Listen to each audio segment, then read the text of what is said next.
So this is going to start tough, but I'll just say this. At the end of this, no one's getting out of here alive. I'm even going down because I'm bringing flames on this one. Yeah.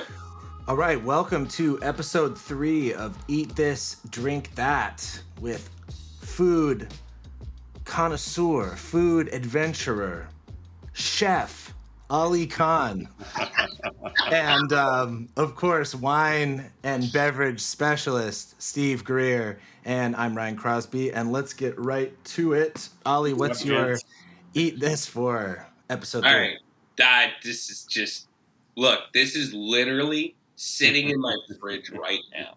Strawberry milkshake beer. And I'm just going to follow it up with this, like the 1-2 punch. Creativity in beer is just a bad thing. Whoever was sitting around at the brewery trying to be like, yeah, you know what? You know what, Isaac? I'm tasting the strawberry milkshake. I'm feeling it. You're making beer. So just be happy that it's beer. Have you had one? What did it taste like?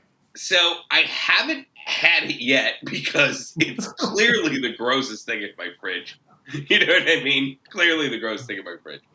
And that's saying something because I've got like dairy-free butter in my fridge, which is a whole other story. But, you know, we've been talking about this. I got some beer through this app service, Beer of the Month Club, Tavor. Yeah. Sent it to me. Right. Let's be honest, because I have a blue check mark. It's just the sad reality of life. If you have a blue check mark, you get free crap and emphasis on Free crap. stuff. So I've been getting this beer, and it's like, okay, awesome cans, the coolest beer cans, brilliant beer artwork. The beer's like, it's like a number like a 6 or a 7 out of 10 isn't a bad thing. But when you're constantly having 6 and 7s, you're basically just like, above average mediocrity. Let's be honest. That's what it is.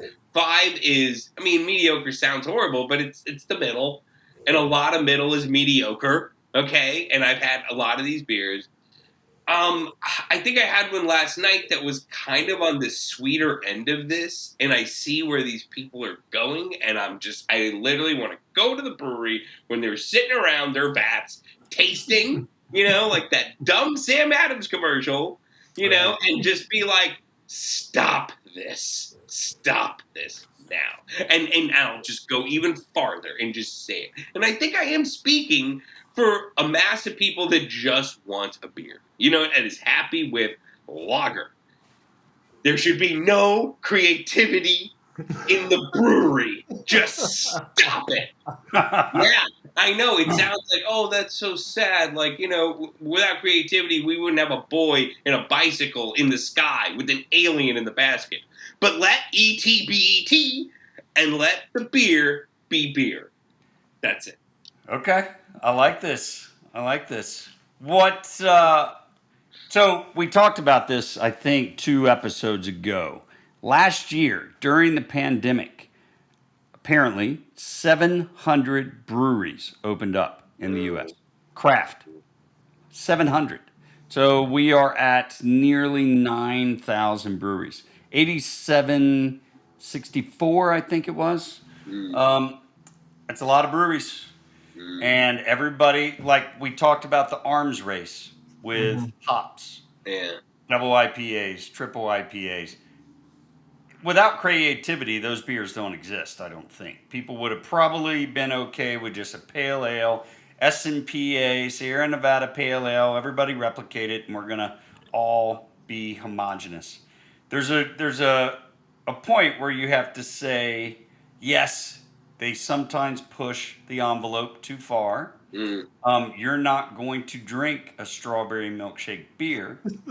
But without creativity, we are all drinking either Budweiser or S&PA, and that's it. Yes. Okay. Look, I went there. But no, it's okay. Time, let's be smart about this conversation, and let's let my hot take evolve. Right. The hops arms race, you brought it up. And I think to a certain degree, with food, sometimes we are all going in a direction. We're all kind of chasing something, and you have to stop and say to yourself, why are we doing this? Like, Yes. why? You know? And I can say this with food.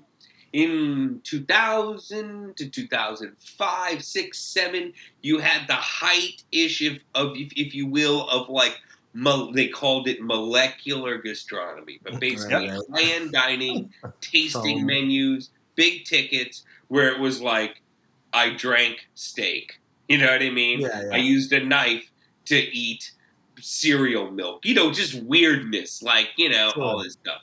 And at some point, you're just like, you know, someone will go, that was an experience, but at the same time, like, food is food. And it doesn't have to be baseless or forgettable.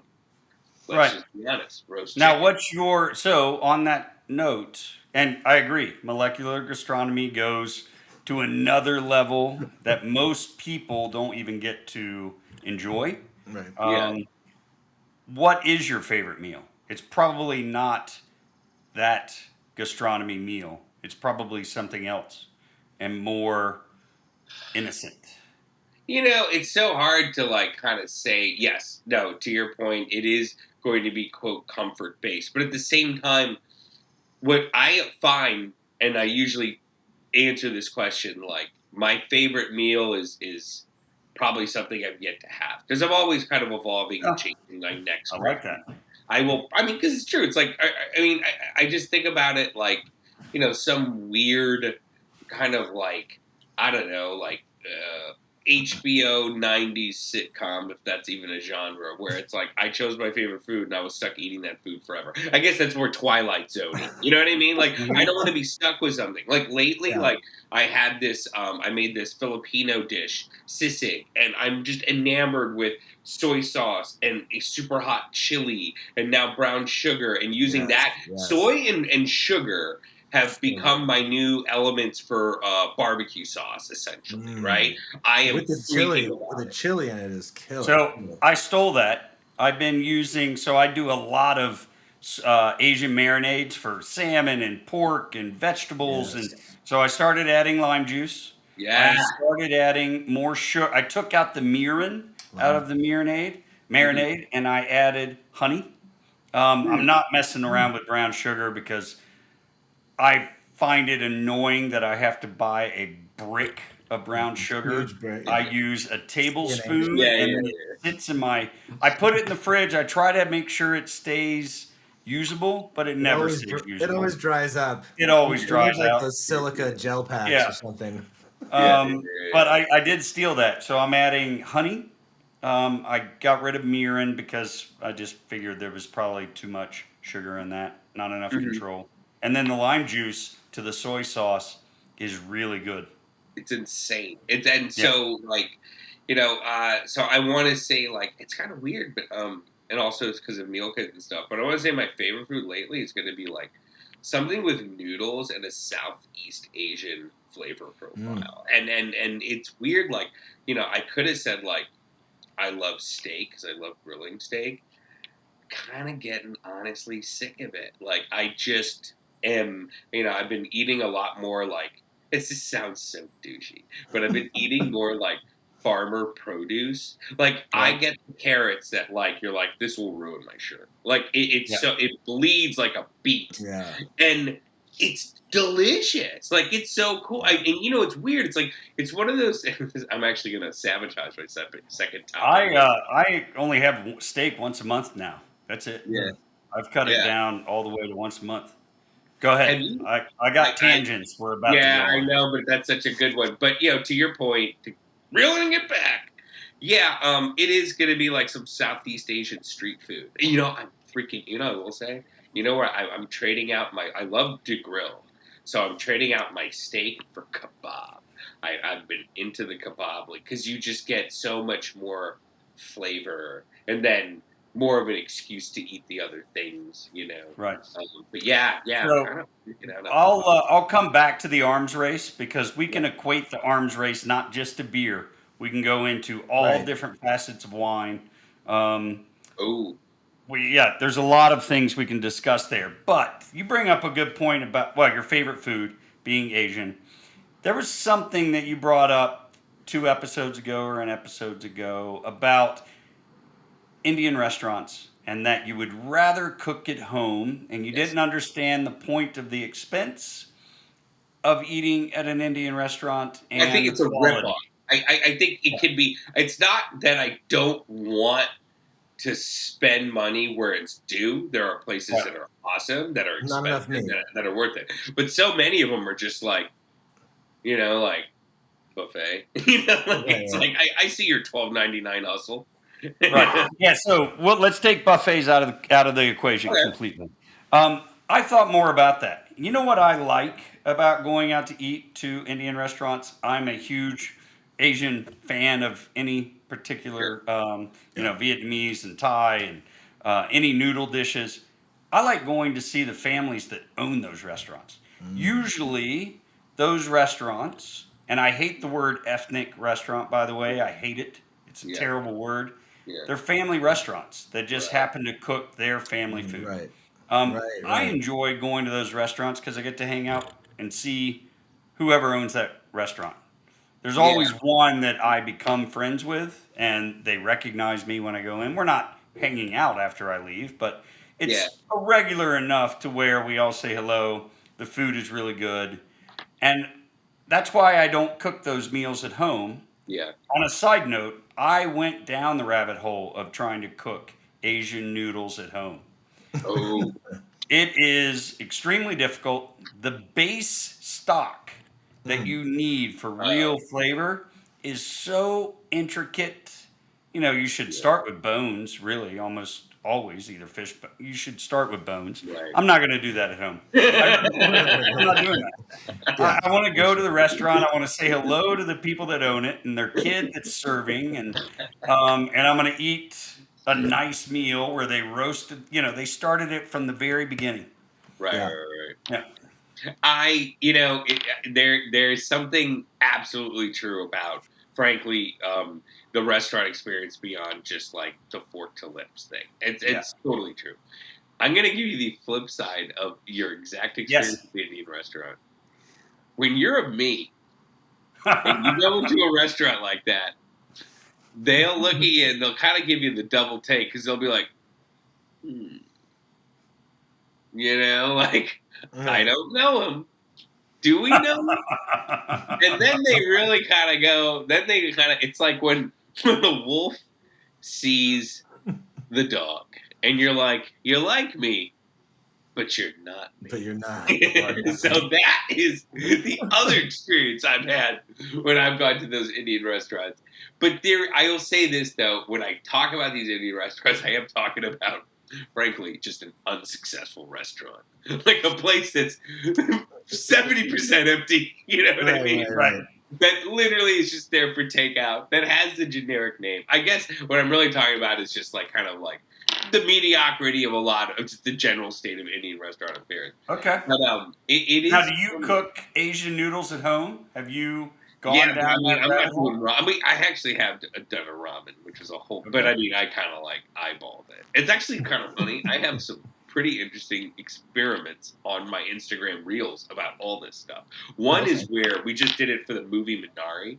So a buddy of mine who's a chef, he owns Into the Seventh Ray. Have you guys ever been there? Heard of that place? It's in Topanga, right? Yes. Yeah. Yeah, way up Totally. in there. Totally. This guy is like, like when you're in the Food Network Cooking Channel world, like frankly, there's nothing. The food that they present is for the home cook, right? But this guy's he's a top chef. Like he was on Hell's Kitchen, like his Instagram feed's like, I made sushi. And he literally is like, dude, you made sushi. Like I will pay $175.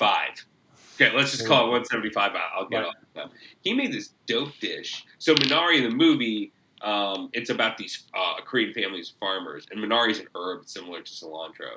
So we're like, we should do like a food recipe for it to kind of celebrate the movie. A friend of ours, mom, was the one who won the Oscar actually, and so he made this super dope dish where you take Korean instant noodles, you cook them, right, and then separately, you like saute some shrimp and like green onion scallions and garlic and ginger, shrimp paste.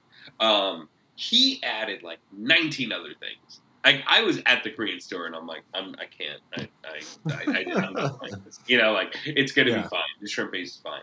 And basically you combine. And the thing is, the instant noodles weren't like that. I forget the brand, but like the classic sweet instant noodles. Like this is like a Korean noodle, so like Korean food, it's extremely flavor forward. It was fascinating to make because on one hand, it's very fast. It doesn't take a long time to cook it, but at the same time, like I swear to you, like cooking shrimp, you only get so much flavor from the tail of the shrimp, body of shrimp. You get way more flavor from the head.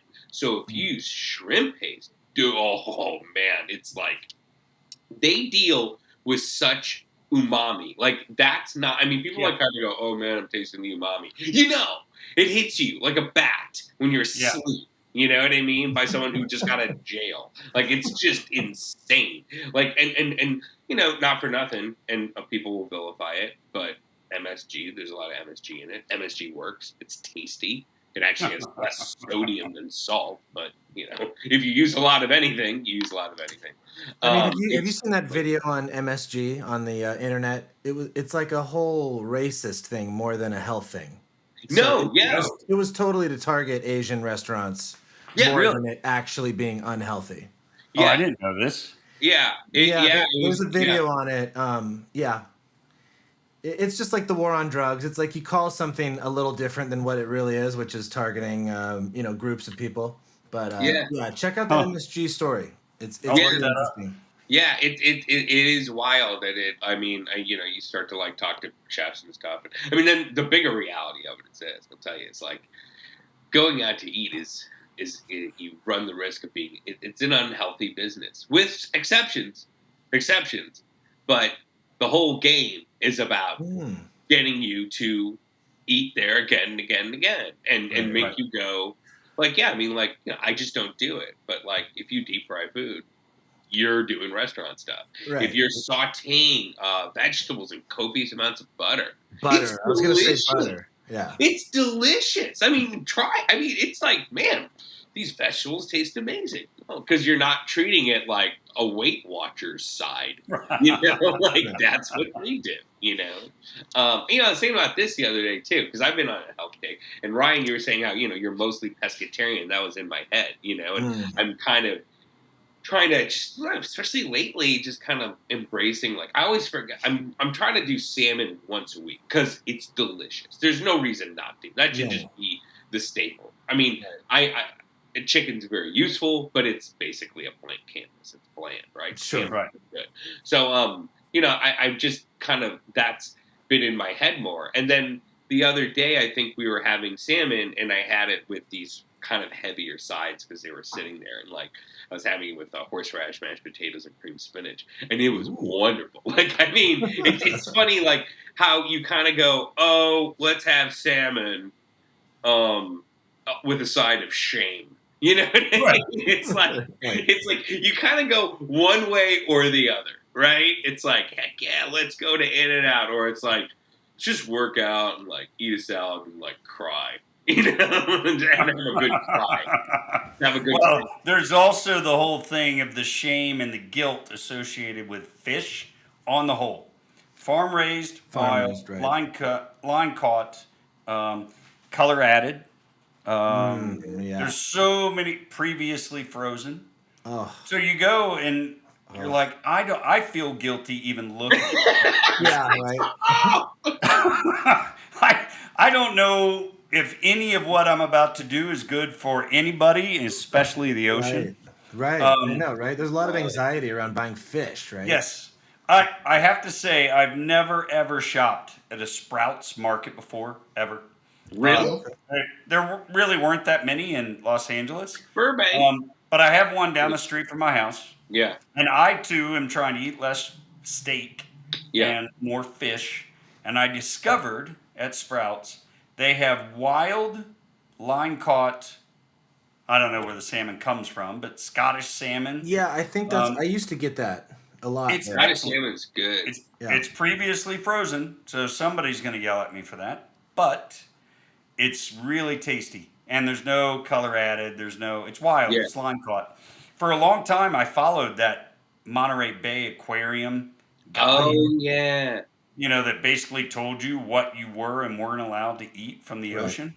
And I mean, that's Can just. we pull that up right now? I want to know how bad I'm doing. I wish they would grade us. That Monterey Bay Aquarium on the app should have, guess what I ate today, and I guarantee I would get an F all the time. Like that's F. Yeah, that's an F. I stopped buying shrimp completely because it was all coming from maybe the Philippines, somewhere in Asia. Oh yeah. They I said used to eat a lot of tilapia, and yeah. and once I stopped, I was like, it's so it's cheap for a reason. You know what I Yep. mean? It's cheap for a reason. Like, and the other day, like I actually got like a really nice like wagyu like from the local butcher shop, only farmer stuff, and we were eating the meat, and I was like, I mean, it was like $60. I mean, it was a huge like 2-3 pound tri-tip, whatever, but like. God, it was really good, and it was, and then there was a lot of reasons why, wasn't just like flavor. There was ethical elements as well, there Right. was economic elements of supporting direct-to-farmer and small business. Yep. It tastes better and it feels better. Yeah, but That's my compromise. That's my compromise to eating steak once a month. Is I will never go to a Kroger's and buy a steak from the case. I order either some local farmer or there's steak direct places that deal with farmers from all over the place with higher quality beef. What's the one called? Let me look it up. I like how this started off with milkshake beer, and now it's milkshake beer, and it's Well, I'll be bringing it back. Let's start bringing it back. We're going to talk about how do we get beer to taste like a milkshake? Like how do we know how to flavor beer? Greer knows this because Greer knows. You've got to know. How would you flavor I'm beer? not sure how this company made the milkshake beer. Like in at general, all. how does one flavor a beer? Yeah, but that's easy. You just add either fruit essence or you can add fruit. I mean, that's an old Belgian way of making beers. They added fruit to an old lambic. So it's never literal. We're always what? Are we doing theater of the taste buds here with this stuff? Yeah. Okay, gotcha. Well, you add fruit. You add real fruit. So in Crick and lambics, they add. I don't think they still have the Belgian cherries anymore. I think they ran out. They use a different cherry, but it's a sour cherry that goes into the beer and ferments and sits there and rests. Russian River Brewing Company in Sonoma, they do some sours where he puts cherries and then they put it in Pinot Noir casks. I can't remember if that's the recipe, but he does do beers in old wine casks. And he does fresh fruit added to the beer itself. So, in already the weird world of weird beer, this actually seems I can understand this. Can you explain chocolate stout? How does chocolate get in the beer, or is that so? These are legitimate recipes. So the longer you have to roast the barley. Okay. So the longer you basically are toasting that into a darker malt, so you can have a pale malt, which means it didn't roast for that long. So that's what pale ale means? Yeah. So it's a pale malt, and then you get into the darker stouts and everything. That's using a heavier roasted malt. So you get into the chocolate stouts, and it even happens in Scotch. You can roast the malt darker and you get richer flavors. So think of it as, lightly toasted or heavy toast. And that's how you get into the chocolate stouts, and it tastes more like a chocolate beer. You literally just gave me a flashback to the time I was in an Arby's commercial and we did a lightly toasted sub. No way. It's a lightly toasted sub. Yes. I swear to God, true story. Wasn't that what was that place that was like their whole Quiznos? Quiznos? Yeah, Quiznos. That was their whole marketing wrap. Yeah. Yeah. It's like taking Subway and sticking it in a toaster We bought a oven. toaster oven. I mean, it's all about flavor manipulation. So Right. in these arm races, you can do it with wine, just with the barrel itself. So you have a brand new oak barrel that the cooperage made for you. Mm-hmm. The level of toast that you put in that barrel. So if that barrel is going to go to bourbon, they fire that thing under flame pretty heavy. So it's a heavy toast. There's a char on the inside of the barrel. It's black. The new make spirit goes in there and it really extracts a lot of flavor. Wow. So that's where you Yeah. get those heavy caramel and vanilla flavors in bourbon. In wine, you can also do the same thing. You can have some barrels for maybe Pinot Noir or Chardonnay or medium toast, but you can go into heavier toasted barrels and you're getting a lot of flavor into like a big Napa cab. Yeah. So the arm race definitely went in that direction. So in Bordeaux, there was a point where people started doing 200% new oak. And so no one really knew what that meant. It really started on the right bank with Merlot and Saint-Emilion. So you took a new make barrel with a heavier toast.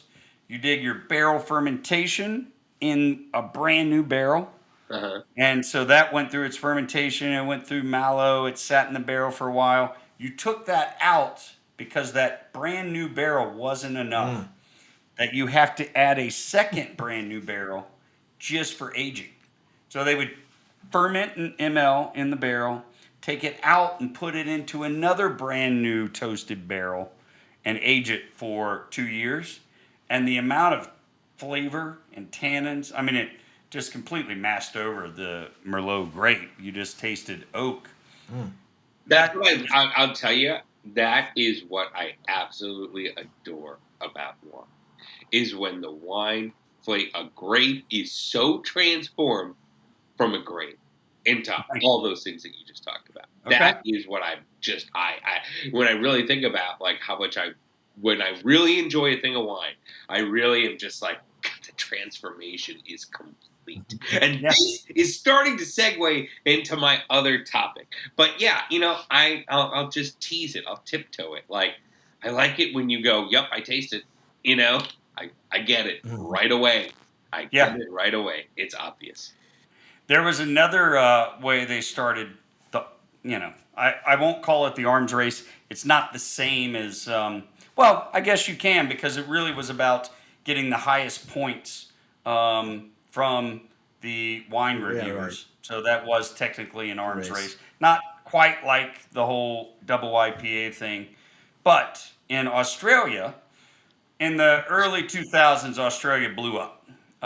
Your high points to low price ratio was off the charts. People were just freaked out. There was tons of flavor. These were really, really rich wines. Shiraz, everybody could say it. It was fun to say.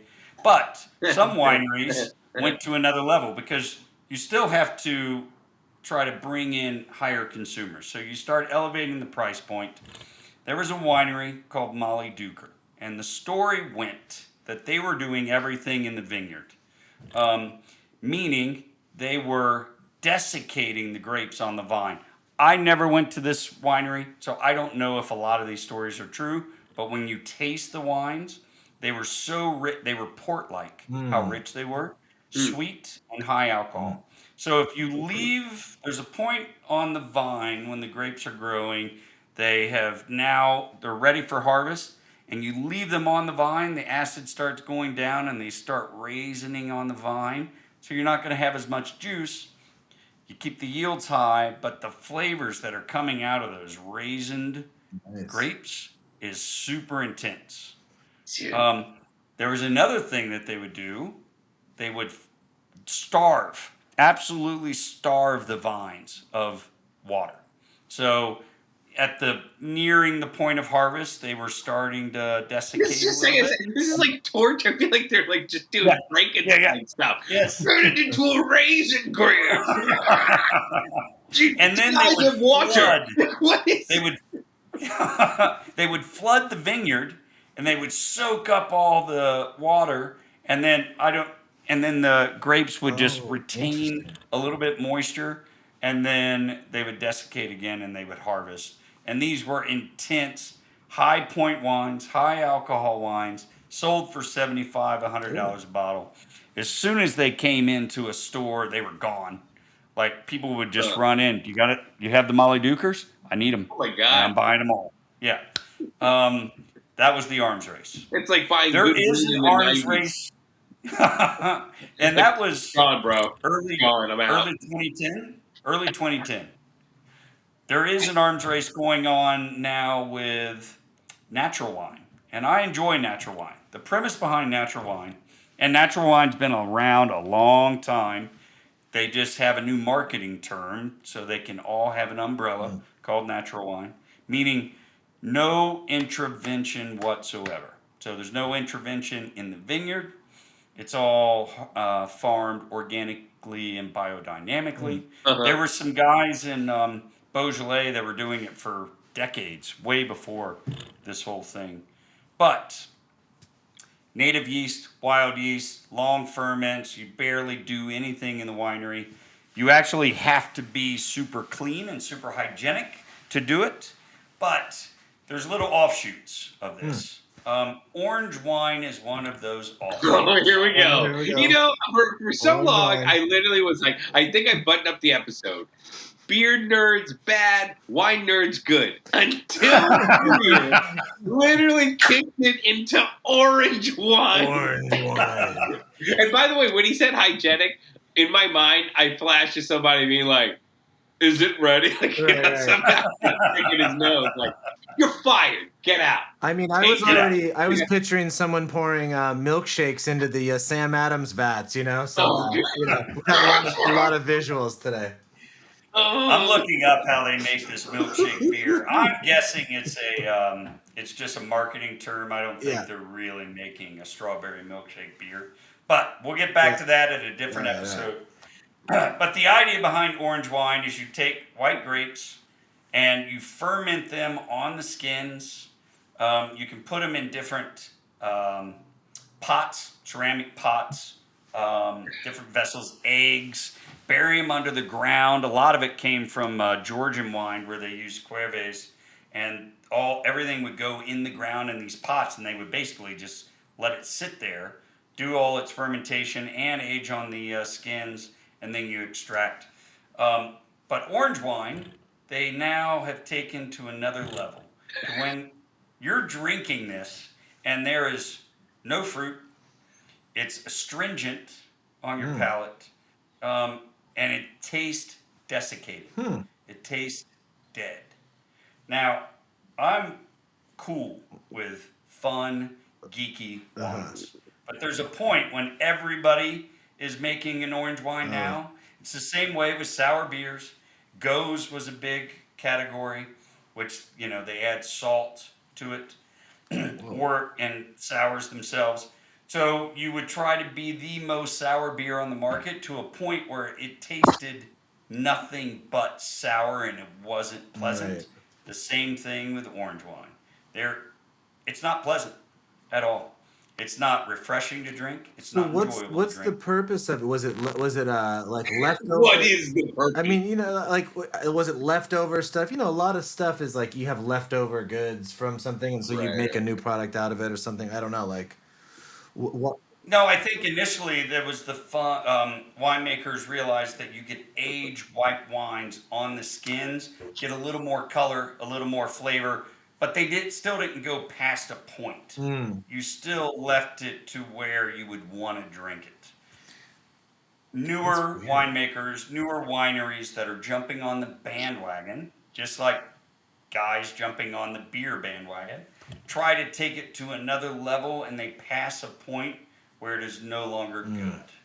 Is there a good orange wine? Is there an orange wine we could recommend to try, or a style, or I don't know anything about it. So I'll come back to you on that. It's been a while since I've done a orange wine tasting. I'm going to say it's been 10 years, but yeah. Wow. I don't know. For some reason, until we got to orange wine, I was buying everything you were selling. By the way, Greer's been on fire this episode. I think that ring the bell for that. But I do think in this craziness of talking about creativity in beer bad, Yeah.